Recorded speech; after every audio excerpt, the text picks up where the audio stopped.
Guys यहाँ पर आज हम देखने वाले हैं अर्थशास्त्र में ऐसे कौन कौन से आपके क्वेश्चन हैं जो इस बार के बोर्ड एग्जाम में आज किए जाएंगे। यानी गाइस आपका पूरा पेपर यहाँ पर बना दिया है और उसका फुल सॉल्यूशन यहाँ पर आपको मिलेगा। तो पहले जो आपके ऑब्जेक्टिव क्वेश्चन दिए जाते हैं उनको देख लेते हैं कौन कौन से इस बार के बोर्ड एग्जाम के लिए इम्पोर्टेंट हैं। इसके बाद गाइस जो आपके सब्जेक्टिव क्वेश्चन हैं उनको भी देखेंगे और ये वीडियो आपके लिए बहुत ही हेल्पफुल होने वाला है, तो वीडियो आप एंड तक देखिए। फर्स्ट क्वेश्चन है कि अर्थशास्त्र के जनक कौन थे। तो जेबी से, माल्थस, एडम स्मिथ या फिर रिकार्डो। तो आपको यहाँ पर गाइस बताना है कि अर्थशास्त्र के जो जनक हैं वो कौन थे। तो फर्स्ट नंबर पर जो ऑप्शन ये आपका रॉन्ग ऑप्शन है। इसके बाद सेकंड नंबर पर जो ऑप्शन है ये भी आपका रॉन्ग ऑप्शन है। थर्ड नंबर पर है एडम स्मिथ। तो अर्थशास्त्र के जनक एडम स्मिथ जी हैं। क्लियर। इसके बाद यहाँ पर अगला क्वेश्चन है कि व्यष्टि अर्थशास्त्र के अंतर्गत किसका अध्ययन किया जाता है। तो व्यष्टि अर्थशास्त्र के अंतर्गत किसका अध्ययन किया जाता है। व्यक्तिगत इकाई का, छोटे छोटे चर या फिर व्यक्तिगत मूल्य निर्धारण का। एंड यहाँ पर नेक्स्ट ऑप्शन है ये सभी। तो आपको बताना है कि व्यष्टि अर्थशास्त्र के अंतर्गत किसका अध्ययन किया जाता है। व्यक्तिगत इकाई, ये भी आपका सही है। छोटे छोटे चर, ये भी आपका सही आंसर है। और नेक्स्ट ऑप्शन है कि व्यक्तिगत मूल्य निर्धारण, ये ऑप्शन भी आपका राइट है। तो यहाँ पर जो 4 नंबर पर आपका ऑप्शन यहाँ पर आपको मिला है ये सभी। तो व्यष्टि अर्थशास्त्र क्या होता है, छोटा अर्थशास्त्र, ठीक है। तो उसके अंतर्गत हम इन सभी चीज़ों का अध्ययन करते हैं। अगला क्वेश्चन है कि एक बंद अर्थव्यवस्था में नहीं होता। ऑप्शन देख लीजिए। फर्स्ट नंबर पर है सरकारी हस्तक्षेप, नेक्स्ट है आंतरिक व्यापार, अगला ऑप्शन यहाँ पर है घरेलू क्षेत्र, एंड इसके बाद नेक्स्ट ऑप्शन है विदेशी व्यापार। तो एक बंद अर्थव्यवस्था में नहीं होता है। क्या नहीं होता है, बंद अर्थव्यवस्था में विदेशी व्यापार नहीं होता है या फिर घरेलू क्षेत्र या फिर आंतरिक व्यापार, एंड फर्स्ट ऑप्शन है सरकारी हस्तक्षेप। तो यहाँ पर आपको बताना है गाइस ऐसा कौन सा ऑप्शन है जो आपका राइट हो जाएगा। तो राइट ऑप्शन है विदेशी व्यापार। तो एक बंद अर्थव्यवस्था में विदेशी व्यापार नहीं होता है। अगला क्वेश्चन क्या है उसको देख लीजिए। तो नेक्स्ट है कि राजस्व प्राप्तियों की अपेक्षा राजस्व खर्च यानी व्यय का अधिक कहलाता है। क्या कहलाता है, तरलता अनुपात, राजस्व घाटा या फिर बजटीय वित्तीय घाटा। एंड यहाँ पर नेक्स्ट ऑप्शन है शुद्ध निवेश। तो राजस्व प्राप्तियों की अपेक्षा राजस्व खर्च यानी व्यय का अधिक कहलाता है। तो यहाँ पर आपको बताना है कि इसका राइट ऑप्शन कौन सा होगा। तो यहाँ पर जो आपका ऑप्शन नंबर दिया गया है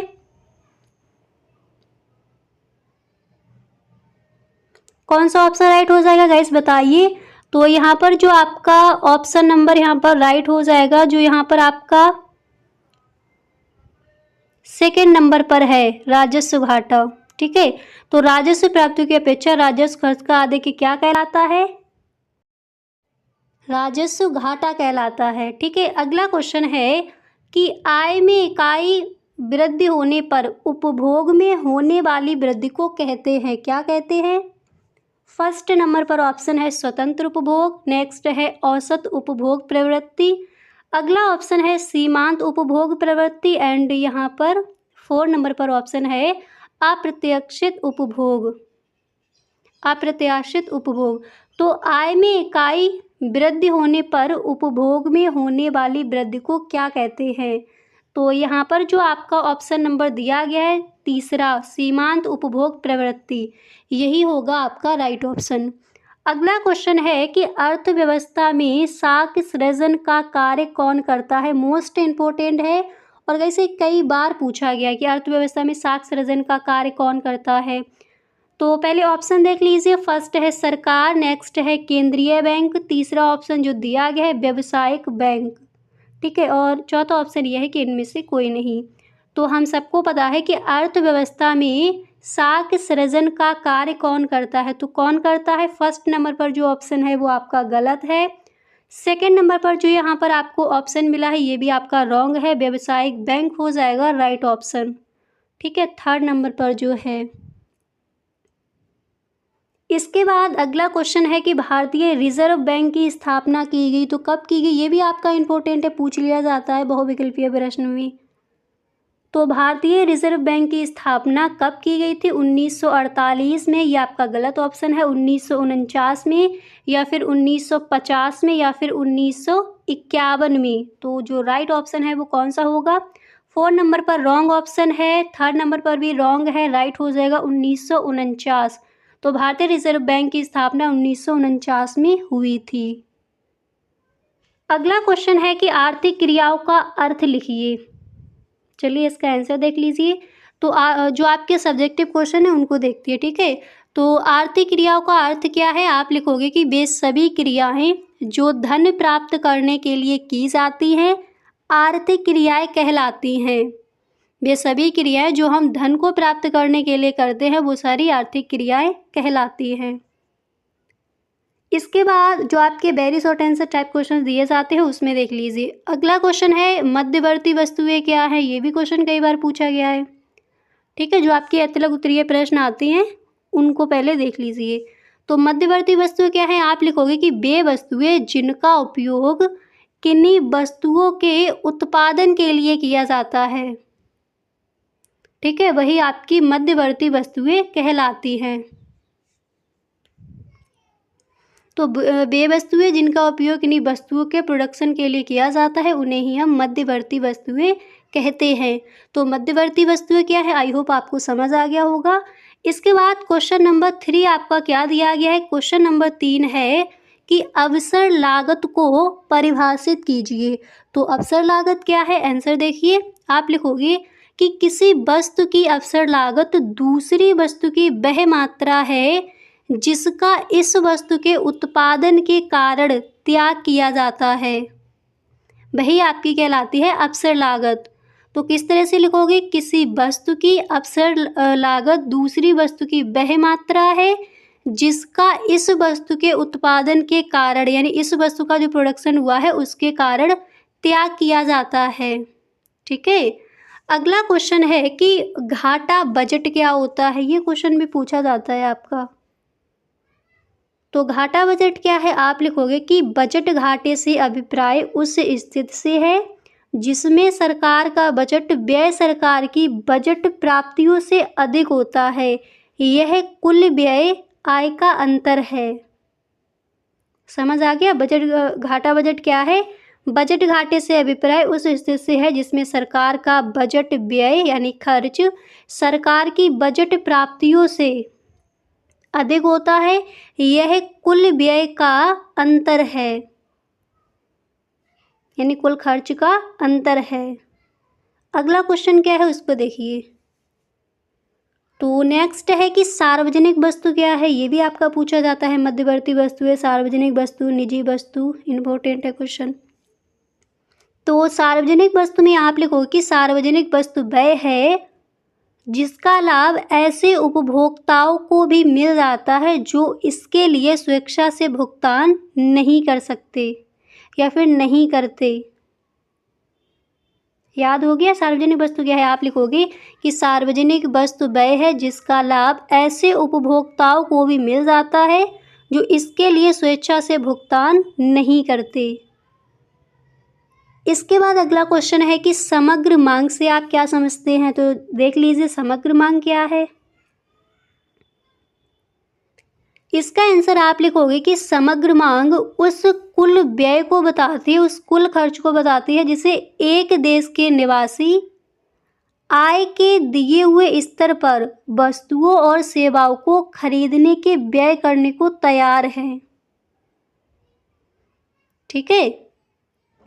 किस तरह से लिखोगे कि समग्र मांग उस कुल व्यय को बताती है जिसे एक देश के निवासी आय के दिए हुए स्तर पर वस्तुओं और सेवाओं को खरीदने के व्यय करने को तैयार है, वही कहलाएगी आपकी समग्र मांग, ठीक है।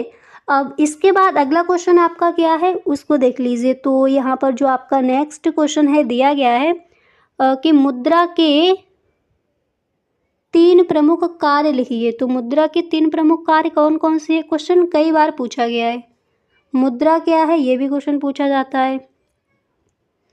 तो आप लिखोगे मुद्रा की गौण अथवा सहायक कार्य बताइए। तो ये है स्थगित भुगतान का मान, फर्स्ट आपका हो जाएगा। सेकंड है मूल्य का संचय एंड अगला हो जाएगा मूल्य का हस्तांतरण। तो मुद्रा के 3 कार्य क्या हैं? स्थगित भुगतान का मान, मूल्य का संचय, मूल्य का हस्तांतरण। ठीक है, ये आपके हो जाएंगे मुद्रा के 3 प्रमुख कार्य लिखिए। तो इसका आंसर आप इस तरह से लिख कर आओगे। क्लियर। अगला क्वेश्चन यहाँ पर क्या दिया गया है उसको देख लीजिए। तो नेक्स्ट है कि वस्तु विनिमय को परिभाषित कीजिए। तो वस्तु विनिमय क्या है? आप लिखोगे कि एस.आई. थॉमस के शब्दों में इन्होंने कहा है कि एक वस्तु का दूसरी वस्तु से प्रत्यक्ष विनिमय वस्तु विनिमय कहलाता है। यानी एक वस्तु आपने दी, उसके बदले में दूसरी वस्तु आपने ले ली जिसकी आपको ज़रूरत है, तो वही कहलाएगा प्रत्यक्ष रूप से आपने अदला बदली कर ली, तो उसी को हम कहेंगे वस्तु विनिमय। ठीक है, तो किताबी भाषा में आप लिखोगे कि एक वस्तु का दूसरी वस्तु से प्रत्यक्ष विनिमय वस्तु विनिमय कहलाता है। ठीक है, इसके बाद यहाँ पर अगला क्वेश्चन है कि कीमत रेखा किसे कहते हैं? प्राइस लाइन क्या है? क्वेश्चन कई बार ये पूछा गया है बोर्ड एग्जाम में। आप मॉडल पेपर देखना, बोर्ड का पेपर उठाकर देखना, ये क्वेश्चन आपको मिल जाएगा। कीमत रेखा क्या है? तो आप लिखोगे कि कीमत रेखा वह रेखा है जो एक्स अक्ष के समांतर एक निश्चित कीमत के लिए खींची जाती है।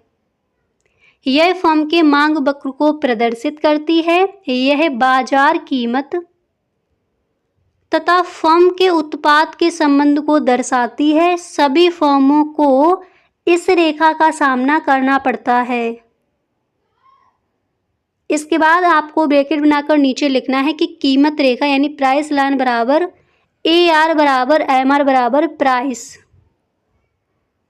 तो कीमत रेखा हम किसे कहते हैं? इस तरह से आप लिखोगे, सभी फर्मों को इस रेखा का सामना करना पड़ता है। फिर इसके बाद आपको क्या करना है, एक लाइन छोड़नी है और फिर ब्लैक पेन से आपको लिखना है कि कीमत रेखा पर AR बराबर MR बराबर प्राइस, और ये आपको वहाँ पर ब्रैकेट में बंद कर देना है। ठीक है, इस तरह से कीमत रेखा क्या है इसका आंसर आप लिख कर आओगे। क्वेश्चन पूछा गया है अतलग उत्तरीय प्रश्न में, तो सही ढंग से इस क्वेश्चन के आंसर को आपको तैयार कर लेना है। अब इसके बाद यहाँ पर कुछ और भी आपके क्वेश्चन हैं जो बोर्ड एग्जाम में आज किए जाते हैं। चलिए उन प्रश्नों पर भी डिस्कस कर लेते हैं। तो कीमत रेखा क्या है इसको आपने देख लिया। अगला क्वेश्चन यहाँ पर है कि अल्पकालीन उत्पादन फलन से क्या आशय है? ये भी आपका इम्पोर्टेंट है। तो अल्पकालीन उत्पादन फलन क्या है? आप लिखोगे कि जब उत्पादन के कुछ साधनों की मात्रा को स्थिर रखते हुए अन्य परिवर्तनशील साधनों की मात्रा में वृद्धि की जाती है तो उसे अल्पकालीन उत्पादन फलन कहते हैं। क्या लिखोगे कि जब उत्पादन के कुछ साधनों की मात्रा को स्थिर रखते हुए अन्य परिवर्तनशील साधनों की मात्रा में वृद्धि की जाती है तो उसे ही हम अल्पकालीन उत्पादन फलन कहते हैं। ये क्वेश्चन भी आपका पूछा गया है। और गाइस इसी के साथ राजस्व घाटा और राजकोषीय घाटा में क्या संबंध है, ये भी क्वेश्चन आपका पूछा जाता है। तो वो आपका जो आपके शॉर्ट आंसर टाइप क्वेश्चन दिए जाते हैं उसमें क्वेश्चन आज किया जाता है, तो वो हम देख लेंगे आगे। ठीक है, इसके बाद very short answer type questions में नेक्स्ट आप तैयार करोगे मांग का नियम क्या है। तो मांग का नियम क्या है, बहुत ही ईजी है। यहाँ पर देख लीजिए कि वस्तु के मूल्य में वृद्धि होने से उसकी मांग कम हो जाती है। यानी चीज़ें जब ज़्यादा महंगी होती हैं तो उसकी मांग कैसे हो जाती है, कम हो जाती है। ठीक है, और उस वस्तु के मूल्य में कमी होने पर यानी जब चीज़ें सस्ती होती हैं तो चीज़ें हम ज़्यादा खरीदती हैं। तो वही बताएगा कि उस वस्तु के मूल्य में कमी होने पर वस्तु की जो मांग है वो बढ़ जाएगी। तो वस्तु की मांग में वृद्धि हो जाती है, यही आपका मांग का नियम है। यानी जब आपकी चीज़ें महंगी होगी तो आप कम खरीदोगे और जब चीज़ें ज़्यादा सस्ती होती है तो उसकी जो मांग है वो बढ़ जाती है, यानी चीज़ें हम ज़्यादा खरीदते हैं। यही कहलाता है मांग का नियम। और किताबी भाषा में आप लिखोगे कि वस्तु के मूल्य में वृद्धि से उसकी मांग कम हो जाती है और वस्तु की मूल्य में कमी होने पर वस्तु की जो मांग है उसमें क्या हो जाएगी, वृद्धि हो जाएगी। यही मांग का नियम है। एंड इसके बाद गाइस यहाँ पर अगला क्वेश्चन आप ये तैयार करोगे कि कॉब डगलस उत्पादन फलन लिखिए। ये भी क्वेश्चन पूछ लिया जाता है तो याद कर लीजिए, इंपॉर्टेंट है। इसके बाद मोस्ट इंपॉर्टेंट क्वेश्चन है आपका ये कि राष्ट्रीय आय से आप क्या समझते हैं, ठीक है। एंड इसके बाद गाइस जो आपका अगला क्वेश्चन यहाँ पर दिया गया है कि बाजार से क्या आशय है। अब ये जो क्वेश्चन है कि बाजार से क्या आशय, ये आपका अतलग उत्तरीय प्रश्न में भी पूछ लिया जाता है। और बाजार व्यष्टि अर्थशास्त्र तथा समष्टि अर्थशास्त्र में क्या अंतर है, यानी आपको बताना है कि माइक्रो इकोनॉमिक्स क्या है और मैक्रो इकोनॉमिक्स क्या है, ठीक है। तो समष्टि अर्थशास्त्र और व्यष्टि अर्थशास्त्र में क्या अंतर है, चलिए देख लेते हैं। पहले आपको एक लाइन लिखनी है कि व्यष्टि अर्थशास्त्र तथा समष्टि अर्थशास्त्र में निम्न अंतर पाए जाते हैं। इसके बाद आप व्यष्टि अर्थशास्त्र में लिखोगे कि व्यष्टि अर्थशास्त्र में व्यक्तिगत स्तर पर आर्थिक समस्या का अध्ययन किया जाता है, जैसे एक उपभोक्ता, एक उत्पादक, एक फर्म, ठीक है। तो व्यष्टि अर्थशास्त्र का मतलब होता है छोटा अर्थशास्त्र यानी सूक्ष्म अर्थशास्त्र, इस तरह से आप समझ सकते हो। तो व्यष्टि अर्थशास्त्र के अंतर्गत एक उपभोक्ता होगा, उसका अध्ययन करेंगे, एक उत्पादक या फिर एक फर्म, इन सभी का अध्ययन हम किसके अंदर करेंगे, व्यष्टि अर्थशास्त्र के। अब इसके बाद समष्टि अर्थशास्त्र में देख लीजिए, आप लिखोगे कि समष्टि अर्थशास्त्र में संपूर्ण अर्थशास्त्र की आर्थिक इकाइयों का अध्ययन होता है, जैसे राष्ट्रीय आय, कुल उपभोग, सामान्य कीमत स्तर आदि। यानी समष्टि अर्थशास्त्र होता है विशाल अर्थशास्त्र, आप इस तरह से बोल सकती हो, एक बड़ा अर्थशास्त्र, ठीक है। तो इसके अंतर्गत जैसे पूरे राष्ट्र की आय है तो उसका अध्ययन करेंगे। अगर ये इधर हम व्यष्टि अर्थशास्त्र में देखें तो इसके अंदर एक व्यक्ति की आय का अध्ययन करेंगे, ठीक है। और समष्टि अर्थशास्त्र में पूरे राष्ट्र की, और कुल उपभोग, सामान्य कीमत स्तर, इन सभी का अध्ययन हम मैक्रो इकोनॉमिक्स यानी समष्टि अर्थशास्त्र के अंतर्गत करते हैं। अगला यहाँ पर आप इधर व्यष्टि अर्थशास्त्र में नेक्स्ट पॉइंट लिखोगे कि व्यष्टि अर्थशास्त्र में व्यक्ति और व्यक्ति के व्यवहार का अध्ययन होता है, ठीक है। और समष्टि अर्थशास्त्र में क्या होता है, इधर आप लिखोगे कि समष्टि अर्थशास्त्र में समाज और समाज के व्यवहार का अध्ययन होता है, ठीक है। और इसके बाद व्यष्टि अर्थशास्त्र में आपको नेक्स्ट पॉइंट लिखना है कि व्यष्टि अर्थशास्त्र इस मान्यता पर आधारित है कि समष्टि प्रांचल स्थिर रहते हैं। और इधर आप इसका पॉइंट लिखोगे कि समष्टि अर्थशास्त्र व्यष्टि प्रांचलों को स्थिर मान लेते हैं, ठीक है। इसके बाद आपको 4 पॉइंट इधर व्यष्टि अर्थशास्त्र में लिखना है कि व्यष्टि अर्थशास्त्र में एक वस्तु की कीमत के निर्धारण का अध्ययन होता है। और इधर समष्टि अर्थशास्त्र में आप लिखोगे कि समष्टि अर्थशास्त्र में सामान्य कीमत स्तर का अध्ययन होता है, ठीक है। तो इस तरह से व्यष्टि अर्थशास्त्र और समष्टि अर्थशास्त्र में क्या अंतर है आप लिखोगे। एक पॉइंट यहाँ पर और लिख लीजिए कि व्यष्टि अर्थशास्त्र को कीमत सिद्धांत के नाम से भी जाना जाता है और समष्टि अर्थशास्त्र को आय एवं रोजगार सिद्धांत द्वारा भी जाना जाता है। तो आई होप आपको यहाँ पर क्लियर हो गया होगा कि व्यष्टि अर्थशास्त्र और समष्टि अर्थशास्त्र में क्या अंतर है, ठीक है। अब इसके बाद यहाँ पर आपका नेक्स्ट क्वेश्चन क्या है उसको देखते हैं। और गाइस पहले यहाँ पर हम देखेंगे जो आपके विस्तृत उत्तरीय प्रश्न है, क्योंकि अतलग उत्तरीय प्रश्न और लघु उत्तरीय प्रश्न हम देख चुके हैं। अगर आपने उन वीडियोस को नहीं देखा है तो डिस्क्रिप्शन बॉक्स में लिंक गिवन है, वहां से आप देख लीजिए, नहीं तो आप चैनल पर जाकर प्लेलिस्ट चेक कर सकते हो, वहां पर वो सारी वीडियोस आपको मिल जाएंगी, ठीक है। यहाँ पर हम देख रहे हैं जो आपके विस्तृत उत्तरीय प्रश्न होते हैं। इसके बाद विस्तृत उत्तरीय प्रश्न में नेक्स्ट क्वेश्चन आप कौन सा तैयार करोगे उसको देख लीजिए।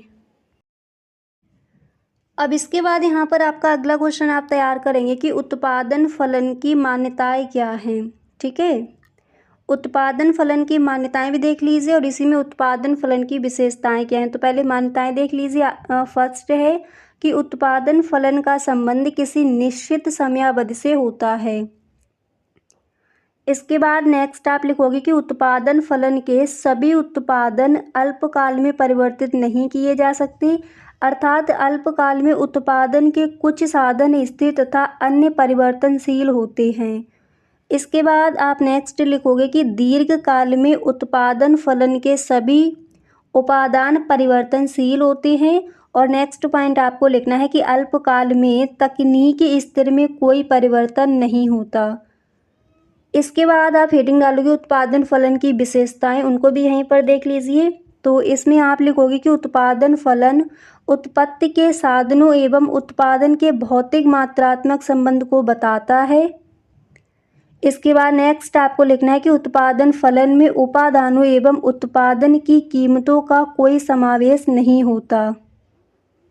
ठीक है, तो उत्पादन फलन की मान्यताएं क्या हैं, उत्पादन फलन की विशेषताएं क्या हैं, उनको यहाँ पर आपने देख लिया। एक और विशेषता यहाँ पर देख लीजिए, आप लिखोगे कि उत्पादन फलन का संबंध एक समयावधि से होता है।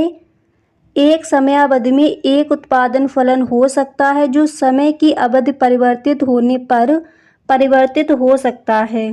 ठीक है, तो ये क्वेश्चन आप देख लीजिए, इम्पोर्टेंट है। इसके बाद यहाँ पर आपका अगला क्वेश्चन दिया गया है कि सीमांत उपयोगिता क्या है। ठीक है, तो सीमांत उपयोगिता क्या है, आप इस तरह से लिखोगे।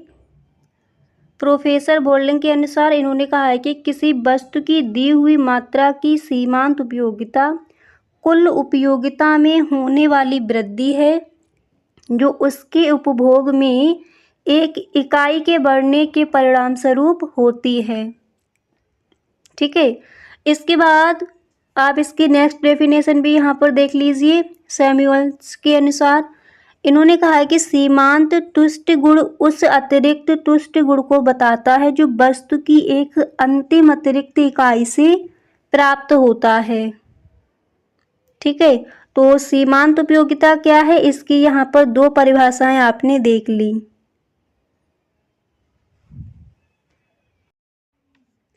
अब इसके बाद यहाँ पर आप नेक्स्ट क्वेश्चन तैयार करोगे कि भुगतान संतुलन से क्या अभिप्राय है। भुगतान संतुलन के चालू खाते और पूंजी खाते के विषय में समझाइए। ठीक है, ये जो आपका क्वेश्चन है इम्पोर्टेंट है, विस्तृत उत्तरीय प्रश्न में इसको आपको तैयार कर लेना है। इसके बाद विस्तृत उत्तरीय प्रश्न में नेक्स्ट क्वेश्चन आप तैयार करोगे कि विदेशी विनिमय दर पर एक संक्षिप्त टिप्पणी लिखिए। ठीक है, ये क्वेश्चन तैयार कर लेंगे। एंड इसके बाद नेक्स्ट क्वेश्चन आप तैयार करेंगे कि राष्ट्रीय आय के आकलन की व्यय विधि समझाइए। तो राष्ट्रीय आय के आकलन की व्यय विधि क्या है, उसको आपको तैयार कर लेना है। इसी के साथ आप अगला क्वेश्चन ये तैयार कर लेंगे कि तटस्थता वक्र की सहायता से उपभोक्ता संतुलन की व्याख्या कीजिए। तो लॉन्ग आंसर टाइप क्वेश्चंस में कौन कौन से आपके इम्पोर्टेंट क्वेश्चन हैं, वो सभी प्रश्न यहाँ पर आपको मिलेंगे। ठीक है, तटस्थता वक्र की सहायता से उपभोक्ता संतुलन की व्याख्या कीजिए। इसके बाद अगला क्वेश्चन आप ये तैयार करेंगे कि रेखा चित्रों की सहायता से किसी वस्तु की मांग पर निम्नलिखित परिवर्तनों के प्रभाव की व्याख्या कीजिए। तो यहाँ पर फर्स्ट है कि पूरक वस्तुओं की कीमत में वृद्धि, और नेक्स्ट आपको बताना है कि प्रतिस्थापन वस्तुओं की कीमत में वृद्धि। क्वेश्चन क्या है कि रेखा चित्रों की सहायता से किसी वस्तु की मांग पर निम्नलिखित परिवर्तनों की व्याख्या कीजिए। पूरक वस्तुओं की कीमत में वृद्धि और दूसरे प्रतिस्थापन वस्तुओं की कीमत में वृद्धि। तो विस्तृत उत्तरीय प्रश्न में आप इन क्वेश्चंस को तैयार करेंगे। ठीक है, इसके बाद यहाँ पर एक प्रश्न आप और देख लीजिए, इसको भी आपको तैयार कर लेना है कि गुणक क्या होता है, विवेचना कीजिए। ये क्वेश्चन आपका शॉर्ट आंसर टाइप क्वेश्चंस में दिया जाता है, तो विस्तृत में भी इसको आपको तैयार कर लेना है कि गुणक क्या होता है, विवेचना कीजिए। कई बार ये क्वेश्चन आपका बोर्ड एग्जाम में पूछा गया है। ठीक है, तो इम्पोर्टेंट क्वेश्चन है कि गुणक क्या है, विवेचना कीजिए, इसको भी तैयार कर लेंगे। और यहाँ पर आपका ये भी क्वेश्चन इम्पोर्टेंट है, विदेशी विनिमय दर पर संक्षिप्त टिप्पणी, राष्ट्रीय आय के आकलन की व्यय विधि। तो ये आपके मोस्ट इम्पोर्टेंट क्वेश्चन है। इन सभी प्रश्नों को आपको तैयार कर लेना है विस्तृत उत्तरीय प्रश्न में। ठीक है,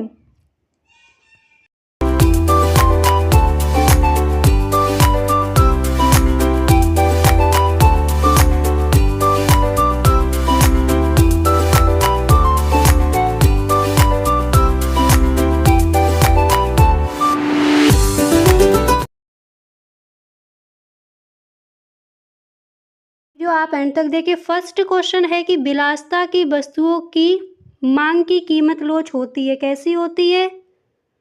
इकाई से अधिक या फिर इकाई से कम। इसके बाद तीसरे नंबर पर ऑप्शन है शून्य एंड 4 नंबर पर ऑप्शन है अनंत। तो क्वेश्चन पूछा गया कि विलासिता की वस्तुओं की मांग की कीमत लोच होती है, तो कैसी होती है? यहाँ पर जो आपका राइट ऑप्शन होगा वो कौन सा हो जाएगा, वो यहाँ पर आपको बताना है।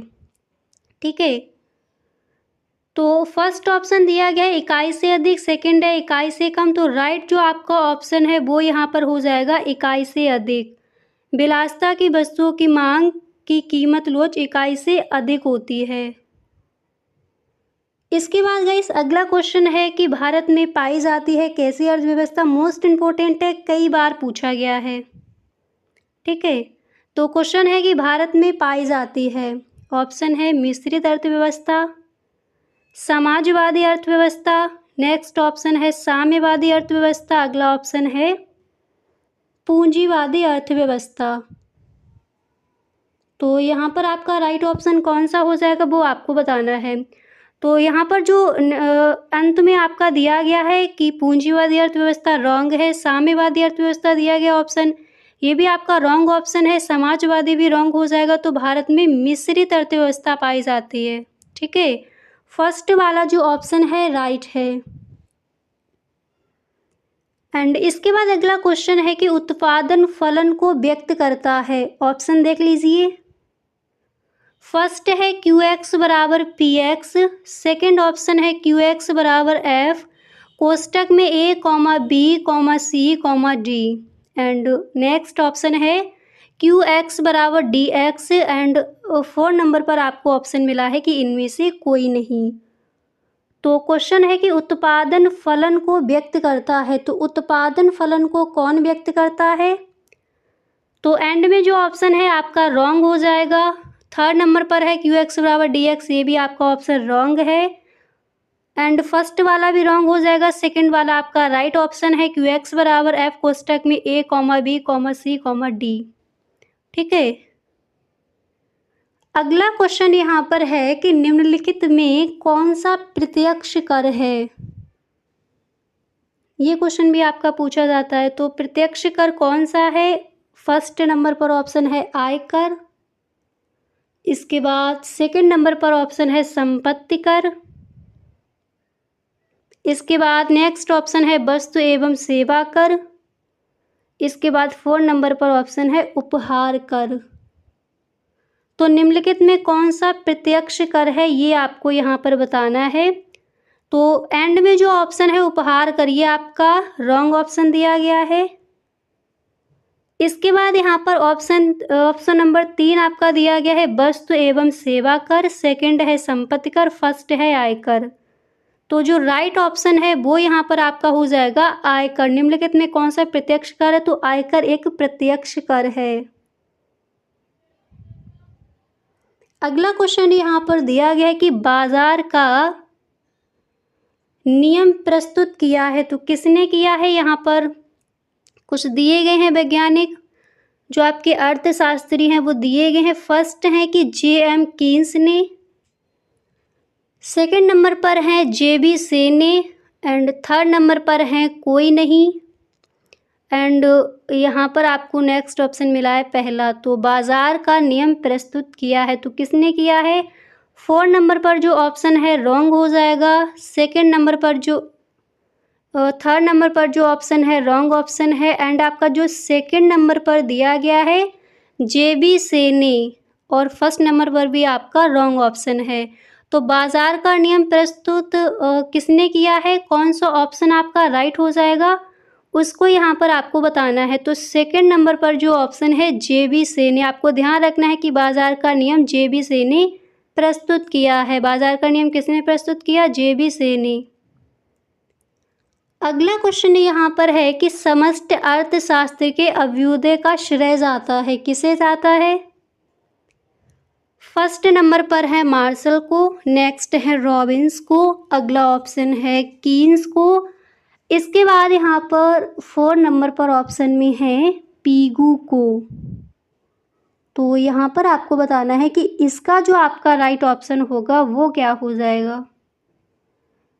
तो समष्टि अर्थशास्त्र के अभ्युदय का श्रेय जाता है 4 नंबर पर जो आपका ऑप्शन है ये हो जाएगा आपका रॉन्ग ऑप्शन।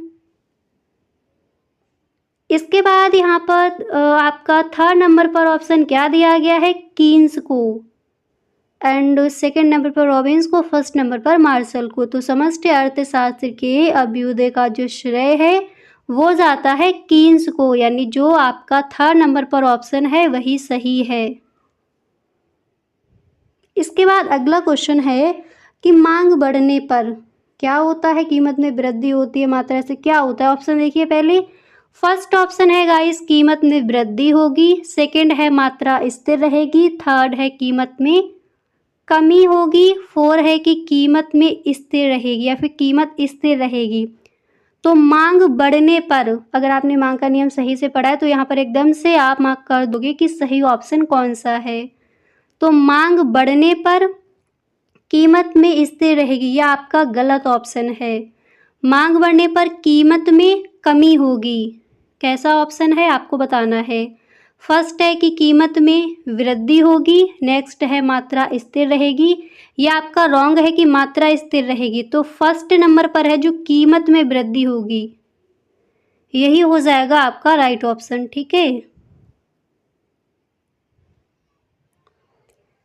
इसके बाद अगला क्वेश्चन यहाँ पर दिया गया है कि जब सीमांत उत्पादन शून्य होता है तब कुल उत्पादन होता है, कैसा होता है, न्यूनतम या फिर शून्य या फिर अधिकतम। एंड 4 नंबर पर आपका ऑप्शन यहाँ पर आपको मिला है कि इनमें से कोई नहीं। आपको यहाँ पर बताना है कि इसका राइट ऑप्शन कौन सा होगा। तो एक बार क्वेश्चन को दोबारा से देख लीजिए। क्वेश्चन क्या कह रहा है कि जब सीमांत उत्पादन शून्य होता है तब कुल उत्पादन होता है। तो कुल उत्पादन कैसा होता है, कौन सा ऑप्शन राइट होगा, न्यूनतम, शून्य, अधिकतम या फिर इनमें से कोई नहीं। तो यहाँ पर जो अधिकतम ऑप्शन है 3rd नंबर पर, जब सीमांत उत्पादन शून्य होता है तब कुल उत्पादन अधिकतम होता है, ठीक है। अगला क्वेश्चन है कि विदेशी व्यापार में घाटा होता है जब निर्यात आयात से कम होता है, आयात निर्यात से, पहले ऑप्शन देख लीजिए, निर्यात आयात से कम होता है या फिर आयात निर्यात से कम होता है या फिर निर्यात घटता है या फिर आयात घटती है। यहाँ पर आपको बताना है कि इसका जो राइट ऑप्शन है वो कौन सा है। तो विदेशी व्यापार में घाटा होता है जब निर्यात आयात से कम होता है या फिर आयात निर्यात से कम होता है या फिर निर्यात घटता है या फिर आयात घटते हैं। तो यहाँ पर 4 नंबर पर जो ऑप्शन है रॉन्ग ऑप्शन है आपका, ठीक है, आयात घटते हैं गलत है। इसके बाद 3rd नंबर पर जो ऑप्शन है निर्यात घटता है, ये भी आपका गलत ऑप्शन है यहाँ पर। तो विदेशी व्यापार में घाटा होता है जब निर्यात आयात से कम होता है, यानी फर्स्ट वाला जो ऑप्शन है राइट हो जाएगा। आयात निर्यात से कम होता है, ये भी गलत है। इसके बाद यहाँ पर अगला क्वेश्चन है कि व्यापार क्षेत्र में कौन सी मदें सम्मिलित होती हैं। आई होप गाइस जो भी यहाँ पर क्वेश्चन आपको दिए जा रहे हैं तो ये सारे ही प्रश्न आपको साथ ही साथ याद भी होते चल रहे होंगे। अगर एक बार में आपको याद नहीं होते हैं, वीडियो को एक बार दोबारा से चला लीजिए, अच्छे से आपको याद हो जाएंगे। तो व्यापार क्षेत्र में कौन सी मदें सम्मिलित होती हैं, दृश्य मदें या फिर अदृश्य मदें। नेक्स्ट ऑप्शन है ये सभी, अगला ऑप्शन है कोई नहीं। तो यहाँ पर राइट ऑप्शन हो जाएगा दृश्य मदें।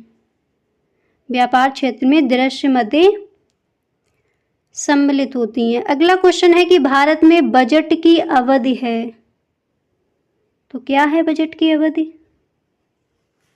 फर्स्ट यहाँ पर ऑप्शन है कि बजट की अवधि 1 वर्ष है, 2nd ऑप्शन है कि बजट की अवधि 2 वर्ष है, नेक्स्ट है कि भारत में बजट की अवधि 5 वर्ष, और अगला यहाँ पर ऑप्शन मिला है कि भारत में जो बजट की अवधि है वो कितनी दी गई है, 10 वर्ष। यहाँ पर आपको बताना है कि सही ऑप्शन कौन सा है, ठीक है। तो भारत में बजट की अवधि है 10 वर्ष, आपका यहाँ पर हो जाएगा रॉन्ग ऑप्शन। इसके बाद थर्ड नंबर पर है 5 वर्ष, तो ये आपका कैसा ऑप्शन हो जाएगा? ये भी आपका गलत हो जाएगा। 2 वर्ष भी गलत हो जाएगा। तो भारत में बजट की अवधि कितनी है? 1 वर्ष है। और ये हम सबको पता है कि भारत में बजट की जो अवधि है वो कितनी है? 1 वर्ष है, आपको ध्यान रखना है। भारत में कैसी अर्थव्यवस्था पाई जाती है? मिश्रित अर्थव्यवस्था पाई जाती है। इम्पोर्टेंट क्वेश्चन है ये।